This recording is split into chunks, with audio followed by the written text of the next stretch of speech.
GPT-5.5 just dropped. Codename Spud, and it dethroned Claude. 82.7% on terminal bench, the highest score ever recorded. But Claude still owns the code. And the wildest part? It rewrote its own brain. Here are the numbers. This is what GPT-5.5 looks like in action. You give it a task. It opens a terminal, runs your tests, deploys to staging, all by itself. Terminal Bench 2.0. GPT-5.5 82.7. Claude Opus 69.4, a 13-point gap.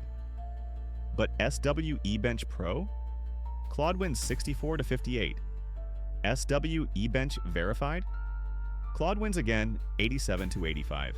Here's Claude in its element. A 200-file refactor. Auth service, route handlers, middleware, test files. Claude touches every single one.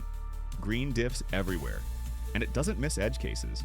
GPT-5.5 used itself to analyze OpenAI's own production traffic.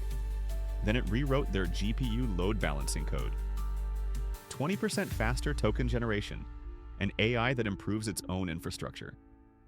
OpenAI shipped this in 6 weeks. One dev ran the same 200-file refactor through both. GPT finished in 3 minutes but missed 4 edge cases. Claude took 11 minutes but got every single one right. Quote, the surgeon versus the speedster. March, GPT-5.4 drops. April 16th, Opus 4.7 fires back. April 23rd, Spud lands, 7 days apart. The update cycle is now measured in days, not months. Gemini 3.1 Pro. Quietly topping GPQA Diamond, the hardest reasoning benchmark ever created. For deep academic reasoning, Gemini is the one to beat right now. Look at the full benchmark chart. 5 benchmarks, 3 models. No single model wins everything. GPT takes terminal bench. Claude takes SWE-bench. Gemini takes math. This is the new reality. GPT-5.5 for agentic pipelines, terminal workflows, high-volume tasks, and browser automation. You give it a goal, it figures out the steps, it runs them, it's the agent. Claude Opus for multi-file refactors, real GitHub issues, architectural reasoning, and high-stakes writing. Claude doesn't just write code, it understands your code base. It's the surgeon. GPT's weakness? It hallucinates more on long code bases, misses edge cases. Ships fast, but sometimes ships wrong. Claude's weakness? Slower. More expensive per task in practice. And sometimes overthinks simple problems. Neither is perfect. Both charge $5 input, but GPT-5.5 charges $30 output. Claude charges $25. Sounds like Claude wins, right? Wrong. GPT uses fewer tokens per task. More efficient routing. The sticker price is misleading. Real cost per task? Almost identical. Model routing. This is the real answer.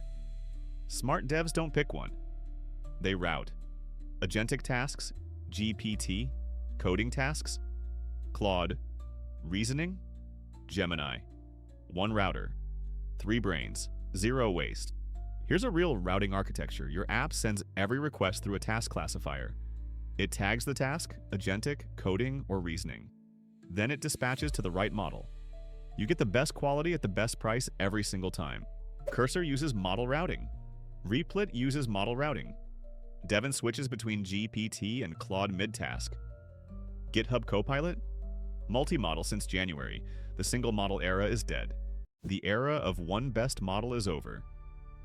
GPT is the general. Claude is the surgeon. Gemini is the professor. The winning strategy isn't picking a side, it's using all 3.